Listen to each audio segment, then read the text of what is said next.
안녕하세요. 재테크 읽어주는 남자입니다. 오늘 여러분들하고 해볼 얘기는요, 돈 공부에 대해서 한번 이야기를 해볼게요. 많은 20대, 30대들이 돈을 벌고 싶어 하지만 실제로는 돈에 대해서 공부를 많이 하지 않습니다. 제가 생각할 때는 뭐 한 100명 중에 3명? 그 정도? 한 3%? 3% 정도는 돈에 대해서 공부를 하지만 나머지 97%는 그냥 막연히 돈을 많이 벌었으면 좋겠다. 그냥 부자가 됐으면 좋겠다. 이런 식으로 생각을 할 거예요. 그런데 돈을 공부해야 되는 이유가 제가 한번 예를 들어서 말씀을 드리면 우리가 뭐 골프를 한번 예를 들어볼게요. 골프를 굉장히 좋아하고 빠지신 분들은 골프 카페도 가입할 거고요. 골프장에 가서 연습도 할 거고요. 스크린 골프도 칠 거고, 뭐, TV도 볼 거고요. 골프 TV. 그리고 좋아하는 선수들 경기도 찾아보고 찾아가서 보기도 할 거고요. 이런 식으로 본인이 좋아하는 분야에 대해서는 많은 노력을 기울이게 됩니다. 그러다 보면 어느새 실력이 차츰 늘면서 본인도 그 분야에 대해서 조금씩 잘하게 되는 거죠. 그런데 우리는 보통 돈에 대해서는 공부를 하지 않아요. 이 돈에 대해서 공부를 하지 않은 상태로 투자를 하게 되면 어떻게 되느냐? 뭐 그냥 오늘 골프채를 사서 뭐 내일 3시에 골프를 치러 가는 거예요. 친구들하고 같이. 그 친구들은 굉장히 골프를 많이 친 친구들이에요. 그 친구들하고 골프를 치러 가면 제가 이길까요? 질까요? 그쵸. 당연히 지겠죠. 왜냐면 저는 골프에 대해서 뭐 연습을 해본 적도 없고 공부해 본 적도 없고 해본 적이 별로 없기 때문에 돈에 대한 투자도 똑같습니다. 많은 20대, 30대 젊은이들이 돈에 대해서 공부를 하지 않은 채 투자를 하게 됩니다. 그렇게 되면 이 사람들의 뭐 승패는 어떻게 될까요? 이길까요? 아니죠. 100% 집니다. 아까 말씀드린 대로 준비가 되지 않은 상태에서 투자에 나가게 되면 지게 되는데 그러면 이 준비를 어떻게 해야 되느냐? 어떻게 해야 될까요? 어떻게 하는 게 돈 공부를 하는 걸까요? 굉장히 어렵죠. 왜냐면 우리는 한 번도 돈에 대해서 배워본 적이 없습니다. 학교 다닐 때도 배워본 적이 없고, 뭐 부모님한테 배워본 적도 없고, 또는 뭐 친구들, 주변에 잘하는 친구들이 있는 것도 아니고, 그쵸. 배운 적이 없기 때문에 못하는 게 당연한 거죠. 그러면 어떻게 하면 이 공부를 잘할 수 있을까? 돈 공부를 잘할 수 있을까?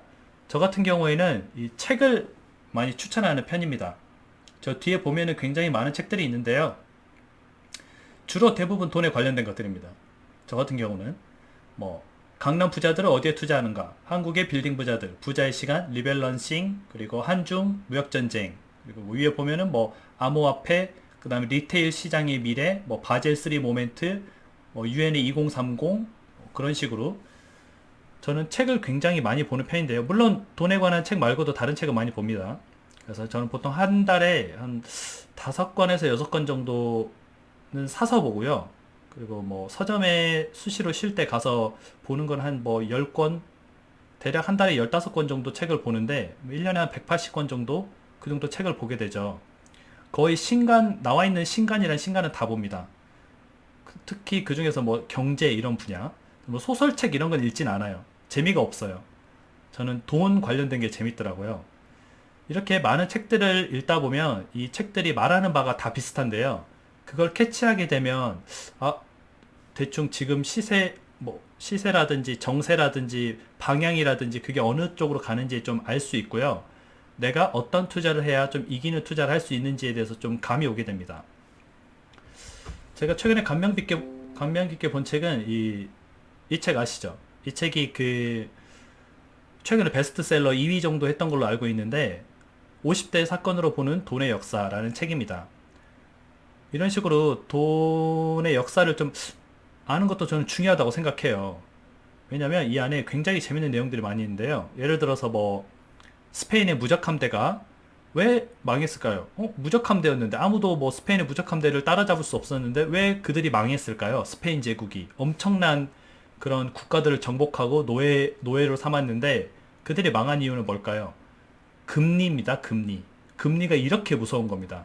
그 대영 제국, 뭐 영국을 대영 제국이라도 하지만 아무튼 그런 큰 엄청난 스페인 강국을 무너뜨린 게 바로 금리예요. 또는 십자군 전쟁 에서도 십자군이 망한 이유가 그것도 금리입니다.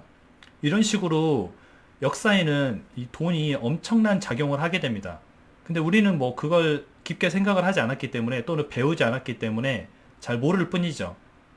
그래서 저는 이런 돈에 대해 역사를 좀 공부하고 책을 많이 읽고 또는 뭐 카페도 뭐 그런 식의 좀 카페를 많이 가입하고 또는 뉴스 기사 같은 것들도 그런 걸 많이 찾아봅니다. 주로 뭐 그러면은 좀 약간 투자하는데 도움이 굉장히 많이 됩니다. 제가 관심이 많았던 분야는 특히 부동산인데요. 이 부동산 같은 경우는 뭐 제가 처음 부동산을 시작했던 게 2011년 정도 될 거예요. 2011년 몇 월 달인지는 정확히 기억이 안 나는데 아무튼 2011년에 부동산을 처음 시작을 했습니다. 그 당시 분위기만 해도 뭐 2008년 뭐 IMF 이후에라서 그렇게 시장이 좋진 않았어요. 사람들 인식이 그걸 왜 사? 뭐 부동산 샀다가 가격이 떨어지면 어떡해? 이런 식으로 걱정하는 시선들이 굉장히 많았어요. 그런데 뭐 제 직장 상사 중에 한 분한테 저도 똑같이 그런 고민을 얘기한 적이 있었는데요. 부동산 투자를 하고 싶은데 부동산이 내려가면 어떡하죠? 가격이 떨어지면 어떡하죠? 라고 이런 질문을 한 적이 있었어요. 근데 그 직장 상사분께서 이 말씀을 하시더라고요. 야, 그래, 네가 뭐 서울에 아파트 한 채를 샀어. 그 최악의 경우가 뭔 줄 알아? 이런 식으로 말씀을 하시더라고요. 그래서 최악의 경우요? 글쎄요, 잘 모르겠는데요. 라고 대답을 하니까 최악의 경우는 그냥 넌 서울에 아파트 한 채 있는 거야. 거기서 그냥 출퇴근하면서 그냥 거기서 사는 거야. 집값 떨어지면 안 팔 거잖아. 이런 식으로 말씀을 하시더라고요. 그때 약간 망치로 머리를 좀 딱 맞은 느낌이었어요. 아, 최악의 경우는 그냥 나는 집 한 채 있는 거구나. 이런 생각이 들더라고요. 어차피 그 집 한 채를 사기 위해서 굉장히 뭐 돈을 많이 모으고 노력을 하잖아요. 일반 사람들은. 근데 최악의 경우가 그냥 집 한 채 있는 거라면 그렇게 나쁘다는 생각이 들지 않더라고요. 오히려 집값이 올라가게 되면 또 돈을 벌 수도 있고요. 그쵸? 그리고 또는 전세 살면서 뭐 이렇게 떠돌아다니지 않아도 되고. 근데 그 당시에 저는 뭐 집을 살 만한 돈이 없었습니다. 일단 사회에 첫 직장을 가지긴 했지만 2011년도에 그 당시에 제 수중에 있었던 건 마이너스 4천만 원이었어요. 그 학자금 대출 했었던 돈 마이너스 4천만 원으로 저는 이제 사회에 첫 발을 내디딘 거죠. 그러면 제가 투자를 하고 싶은데 투자를 할 수 있는 돈이 없잖아요. 그래서 저 같은 경우에는 처음에 월세를 살았습니다. 뭐 그때 2000에 80인가? 2000에 80 정도 주고 정말 좋은 새 아파트, 넓은 새 아파트에서 월세를 살았어요. 남들은 월세가 너무 아깝다라고 생각을 할 수도 있지만 저 같은 경우는 전세 갈 돈을 모아서 차라리 그 돈으로 투자를 하자였습니다. 그래서 내가 지금 당장은 집에 들어가지 못하지만 나중에는 내가 저 집에 들어갈 수 있겠구나라는 그 생각으로 최대한 뭐 마이너스 통장을 끌어다 쓰고요. 뭐 제가 돈을 모으고요. 그래서 저는 월세 살면서 그 집을 흔히 지금 요즘 말하는 뭐 갭 투자? 갭 투자를 하게 된 거죠. 그 당시에는 약간 갭 투자라는 단어도 없었어요. 근데 일단 갭 투자가 아니라 그때는 뭐 내가 들어가서 살 돈이 안 되니까 집을 사서 전세를 준 거죠. 대출을 받고 전세금을 받고 제 마이너스 통장을 합쳐서 집을 샀던 거죠. 그때는. 근데 마음이 굉장히 편안합니다. 집을 한 채 사두게 되면. 집값이 뭐 올라가도 어차피 내 집도 같이 올라가기 때문에 부담이 없고 집값이 떨어져도 내 집만 떨어지는 게 아니라 모두 다 떨어지기 때문에 별로 그렇게 거부감이 저는 없더라고요. 그런 식으로 투자를 처음 이렇게 시작을 했습니다. 그 당시에는 뭐 대출이 많아도 전세금을 많이 받기 쉬웠고요. 그리고 뭐 여러 가지 대출 규제가 좀 헐렁했기 때문에 지금보다는 대출도 쉬워서 이제 뭐 집 사기도 쉬웠고요. 뭐 다주택자 그런 개념이 없었기 때문에 정부에서도 집 사는 사람에 대해서 세금을 그렇게 과다하게 부과하지도 않았어요. 그때는 오히려 집을 사라고 취등록세가 1.1%로 뭐 낮춰주는 그런 때였습니다. 그러니까 뭐 한 뭐 3, 4억짜리 집을 사도 3억짜리 집을 사도 취등록세가 뭐 한 330만 원, 부가세 10% 해가 지방교육세까지 해서 뭐 330만 원, 거기에 법무사 비용, 뭐 부동산 복비 이런 거 하면은 한 500 정도 그런 수수료를 드리고 살 수 있는 그런 시절이었어요. 약간 장려하던 시절이었죠. 집을 사도록. 그래야 경기가 조금 활성화가 되니까. 근데 요즘은 좀 그런 투자하기가 어렵죠. 요즘 일단 정부가 집 사는 걸 싫어하고요. 대출도 안 해주고요. 뭐 집값은 또 천정부지로 높아서 뭐 집을 살 수도 없고요. 그래서 요즘 같은 시대에는 오히려 젊은 사람들이 투자를 더 안 하게 됩니다. 그래서 요즘 20대, 30대 같은 경우는 에이 어차피 집 못 사는데 에이 나는 뭐 투자할 게 없어.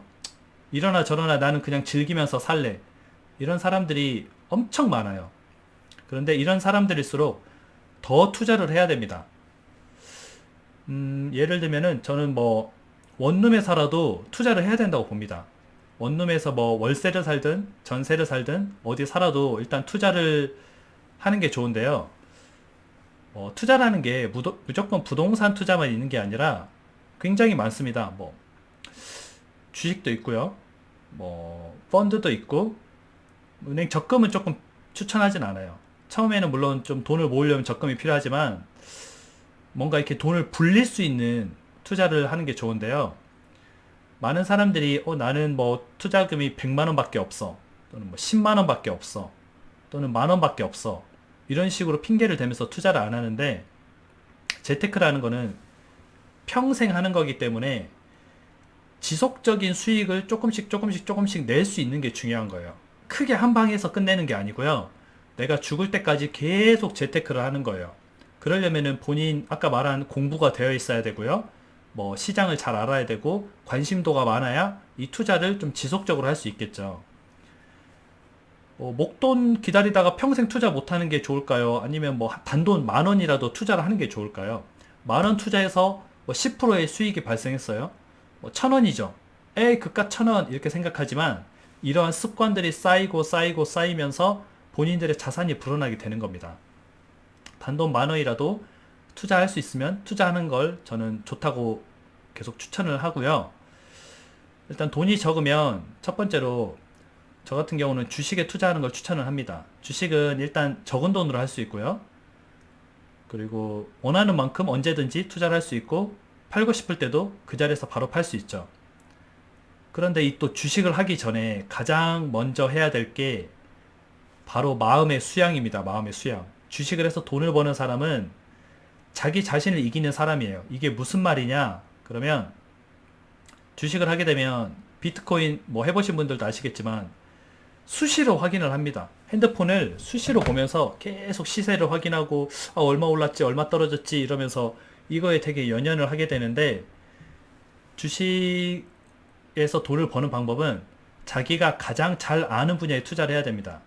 그 얼마 전에 그 김제동의 그 뭐 무슨 프로 있었죠. 저 제목은 기억 안 나는데 뭐 오늘 밤인가 뭐 무슨 프로에서 짐 로저스라고 세계 3대 투자자 중에 한 명, 투자의 신으로 불리는 월가의 그 짐 로저스가 와서 인터뷰를 한 적이 있어요. 그 인터뷰 내용을 저는 또 관심 있어서 봤는데 자기가 잘 아는 분야에 투자하고 모르는 분야에 절대 투자하지 말라고 하고 있어요. 그런데 실제 우리가 주식을 하는 사람들을 보면 어떻게 해요? 야 거기 뭐 좋다더라. 야 거기 뭐 항암제 개발한다더라. 야 뭐 거기 뭐 상한가 쳤다더라. 이러면 막 따라서 사요. 그게 무슨 회사인지도 모르고 그냥 뭐 이름 뭐 플레이 위드 그게 뭐 갑자기 상한가를 몇 번 쳤네. 야 이거 하면 뭐 인생 한 방이야 이러면서 삽니다. 그러면 어떻게 돼요? 본인이 사는 순간부터 이제 추락하기 시작하죠. 그래서 주식은 자기가 가장 잘 아는 분야, 뭐 자기가 뭐 전자 분야에 근무하고 있으면 뭐 괜찮은 전자 분야 회사들이 있겠죠. 또는 뭐 자기가 뭐 제약회사나 이런 데 근무하면은 뭐 자기가 생각했을 때 괜찮은 제약회사들이 있을 거고요. 또는 뭐 여러 가지 그런 미래가 촉망한 기업들, 그런 기업들을 찾아서 투자하는 게 좋습니다. 투자를 하기 전에는 확신이 서지 않으면 계속 기다려야 돼요. 그래서 본인이 기업을 계속 알아보다가 이 기업은 저 같은 경우는 이래요. 이 기업의 매출이 계속 성장하고 있고 15년, 16년, 17년, 18년 계속 성장하고 있고 영업이익이 계속 늘고 있고 돈을 계속 벌고 있다는 말이죠. 그리고 영업이익률이 최소 20% 이상이고 그리고 이 회사가 하는 사업이 굉장히 다른 회사들이 진입하기 어려운 진입장벽을 가지고 있고 그리고 마지막으로 찾아보는 게 그 CEO 인사말 그리고 CEO의 각종 뭐 기자회견이라든지 뭐 아니면 영상이라든지 유튜브에서 또 찾아봅니다. 그래서 이 CEO가 어떤 마인드를 가지고 있는지 다 이걸 찾아본 다음에 최종으로 가장 투자하고 싶은 한 곳에 투자를 합니다. 아, 여기는 내가 평생 같이 갈 수 있겠다. 그런 기업에 투자를 하게 되면 일단 투자를 한 후에는 그 기업의 주식을 보면 안 됩니다.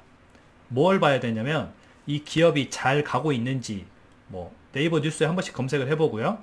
해서 뭐 올해 뭐 매출이 어떤지, 전망이 어떤지, 뭐 매출이 줄고 있는지, 늘고 있는지, 아니 뭐 사업이 잘 흘러가고 있는지, 아니 뭐 비리는 없는지, 그런 것들을 봅니다.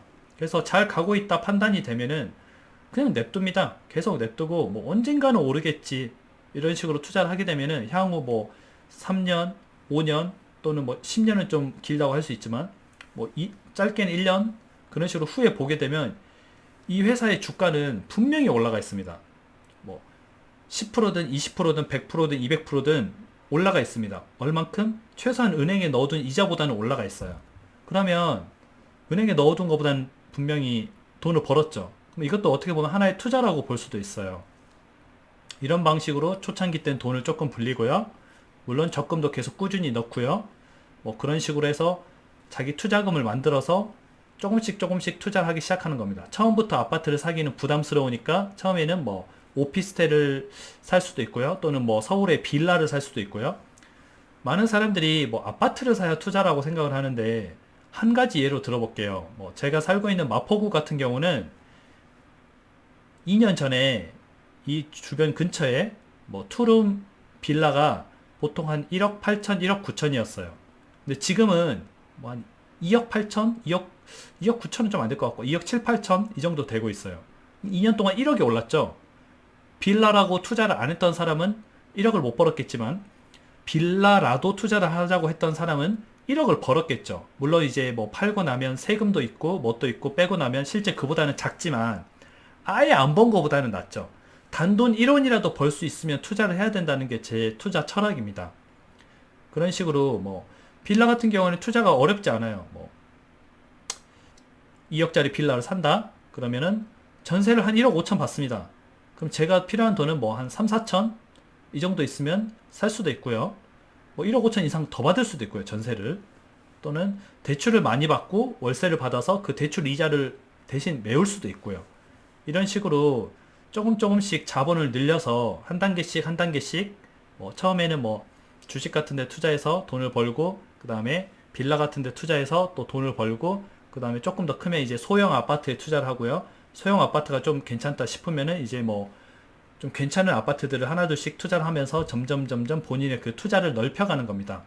그런데 이렇게 하려면은 일단 아까 제가 말씀드린 대로 돈 공부가 충분히 되어 있어야 되고요. 관심이 많아야 되고 그거에 대해서 잘 찾아보기도 해야 됩니다.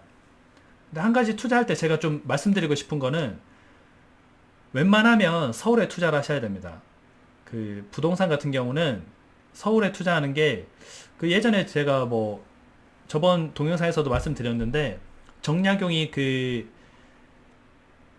유배를 가면서 자식들에게 쓴 편지에서 그랬죠. 절대 서울을 벗어나지 말고 혹시나 서울을 벗어나게 되거든 서울 근처에서 돈을 열심히 모으다가 기회가 오면 서울 안으로 진입하거라 라고 다산 정약용 선생도 그렇게 말씀을 하셨어요. 그 오래된 그 영조시대 때 뭐 굉장히 오래됐죠. 몇백 년을 됐죠. 그 전부터 서울 해왔기 때문에 투자를 하려면 서울에 해야 됩니다. 경기도 같은 경우는 지금 뭐 엄청 많이 짓고 있죠. 게다가 뭐 3기 신도시도 발표하고 주변에 지을 땅도 많고 서울에 집값이 올라가는 거를 경기도에 뭐 땅을 사서 아파트를 지어서 그걸 잡으려고 하는데 상식적으로 생각해 보세요. 이게 잡히겠어요? 한 가지 뭐 예를 들어볼게요.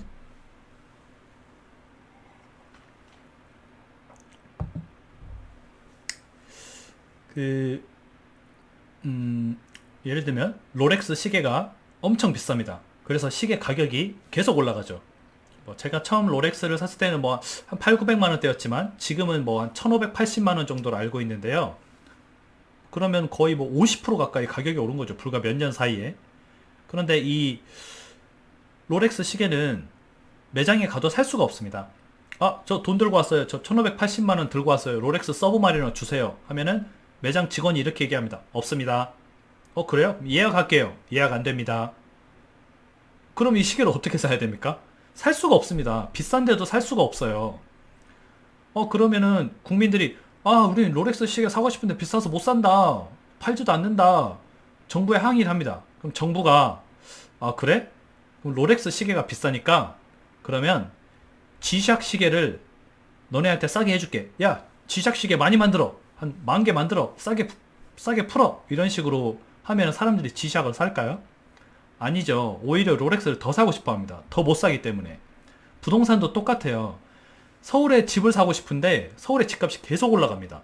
그리고 집을 살 수가 없어요. 팔려는 사람도 잘 없고. 그렇게 되면은 서울에 집을 지어야지. 롤렉스 시계가 뭐 사고 싶어 하면 롤렉스 시계를 더 많이 만들고 더 살 수 있게 해야 되는데 오히려 엉뚱한 데다가 집을 짓습니다. 그러면은 사람들 무슨 생각을 할까요? 그래? 그러면 나는 경기도로 가서 나가서 살아야지 이 생각을 하는 게 아니라 서울 사는 사람들은 더 서울을 안 떠나고 싶어 합니다. 서울에 집이 있는 사람들은 더 생각을 하는 게 서울이 더 안전하구나 이런 식으로 생각을 하게 되는 거죠. 그렇기 때문에 오히려 서울 안에 투자하는 게 경기도에 투자하는 것보다 훨씬 안전하고요. 그렇게 저는 투자해야 된다고 생각을 하고 있습니다.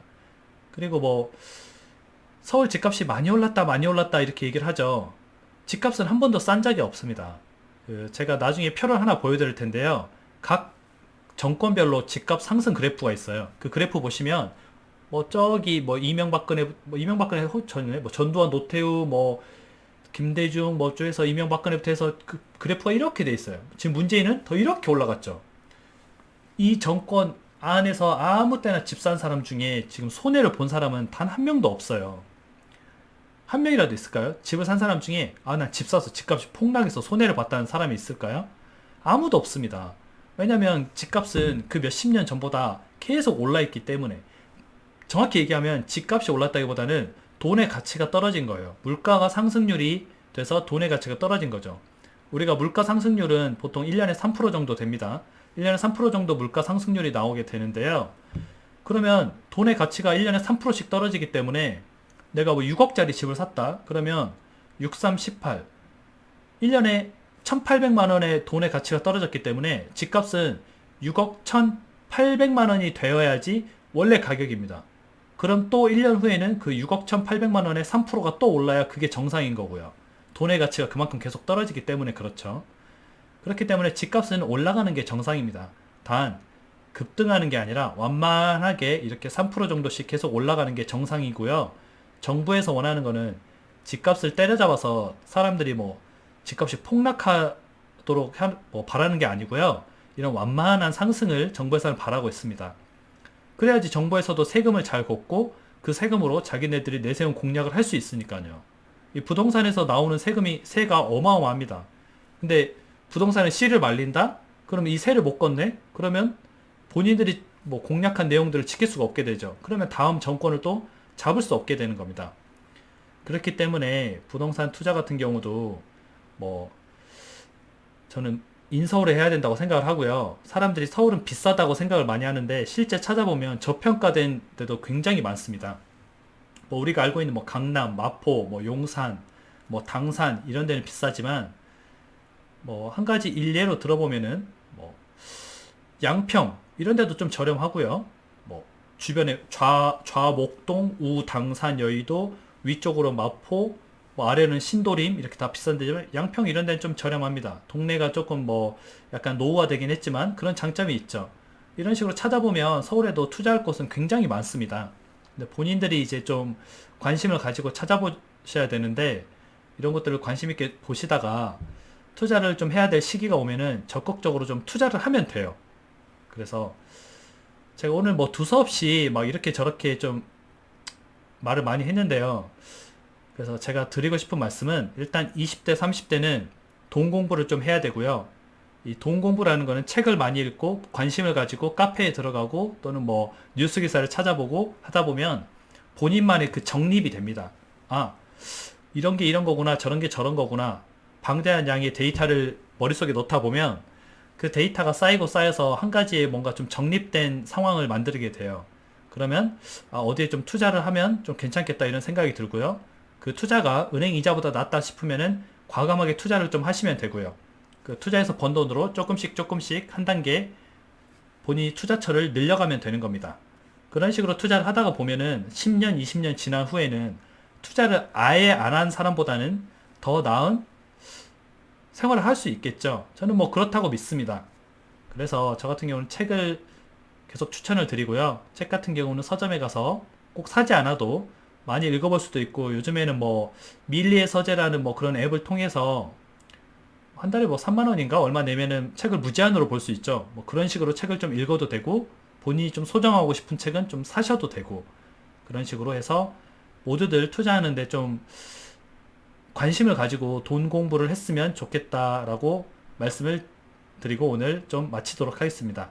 다음에 다시 만나요.